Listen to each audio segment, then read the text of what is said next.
Hey everyone, it's Christian, and I might start calling these particular vlogs where I'm very close to the plant. They're not a mature plant. I might call it up close and personal because I am getting up close and personal versus the palms where I kind of shoot them from a distance and don't really get that, or can't get that close to the crown because they're mature palms. So here's a little bit of a story. So this is a coconut. This is a red spicata, and as you can see, these petioles are nicely colored. In fact, the color is not coming out with the light here. Let me see if I back up a little bit. You can see that reddish color. So I actually have the flash on, so the light is kind of making it more of a yellow, but it's a darker orange, kind of a pale orange. Pale, that doesn't make any sense. It's not a shiny orange. It's just a dark, it's like the color of a tangerine. So if you just imagine that, maybe it'll show up on the video better than what it's showing on the camera. But so this is a red spicata coconut. This was hand pollinated by, as far as I know, from a guy named Dave Romney. So it has the same look as any other coconut for the most part. It has that color goes throughout the leaflets and petiole and rachis and all the way down to the base. So it holds it for quite some time, and these make some pretty colorful coconuts as well. The coconuts are usually about the same color as the petiole. So, a gentleman by the name of Dave Romney worked for the British Overseas Colonial Agricultural Service. I think is the term. This is in the 50s, back when Britain still had a good number of colonies, and he worked in Oceania. He worked over towards Fiji, Vanuatu, New Caledonia, although that's a French colony, it was a French colony, but over in those, basically in the Pacific Islands. And he was able to kind of cultivate different varieties of coconuts, with there being so many varieties. And he basically made himself kind of his own expert just on coconuts, and that's what he started to grow. And he moved to Miami probably sometime in the 80s, and he would hand pollinate all his coconuts, everything he had collected from his travels. And so his coconuts kind of became fairly famous. In fact, there's a book that he wrote called Growing Coconuts in South Florida.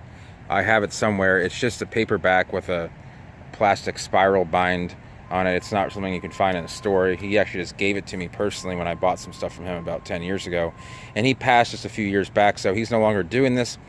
His daughter still does it, I believe. So, these are still around, but these hand-pollinated coconuts that are, a red spicata, male pollen on a red spicata female flower, are quite rare. And people who do, you really need to know your grower. And knowing someone like Dave Romney is a really good thing when you're into coconuts. So this color is quite amazing, and it was a great. It was a pleasure to be able to talk with Dave about coconuts, about his experience with cultivating, and he has it in his book. So if you can find it anywhere, most of the copies are circulated around South Florida. There's probably some overseas as well, where coconuts do grow, especially where he used to work in the Pacific Islands. So he did quite a bit of work, and everyone in the area kind of knows him for his coconut work. And when you become a specialist like this, you really have to know your stuff, because it's a very niche market. Because coconuts are highly sought after by everybody. They're not rare plants, rare palms by any means. They're quite common. They're probably the most common palm in the world, or one of the most, are just growing wild. But getting these cultivars, getting the Fiji dwarf, Spicata dwarf, yellow Spicata, red Spicata, Tahitian dwarf, Malaysian dwarf, Hawaiian dwarf, could be any kind of dwarf. So he would do these, and as a result, he would get these really nice looking plants. So it doesn't grow nearly as fast as I believe this red Spicata is a semi-dwarf, so it's not going to grow as fast as your Jamaican talls and your Maypans. They're quite robust, and they grow a lot faster.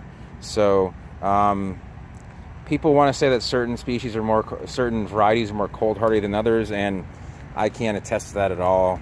It's really, it's just really the luck of the pack. You're going to get some that are more cold hardy, some that are less cold hardy, but they are equally You can see this palm did not take any damage from the hurricane, because all these palms went through the hurricanes, and some took some, got pretty battered up. But coconuts naturally are going to just go through hurricanes like like it's no big deal. I mean, at some point they will eventually lose leaves and stuff like that, or fronds. But this one did pretty well. Had that color really down there. You can kind of see it a little bit. If I bring it up here, it kind of yellows out. So this one's looking good. Not sure why we decided to put it in shade, but it's here. Maybe because of the hurricane, just let it recoup. So that's going to be about it for the red Spicata. Try and find some. Sometimes you'll just find oddly marketed throughout Home Depot or other big box stores. Just because you find a red one doesn't mean it's a red Spicata. It might have some red Spicata in it, but still it's going to be quite colorful, and the coconuts have that nice orange hue to them. So I'll leave that there. If you guys have any more questions about coconut cultivars, leave them down below. If you're new to the channel, go ahead and subscribe, and you'll see many more palm reviews. And if this was helpful to you guys, give it a thumbs up, and I will see you guys next time.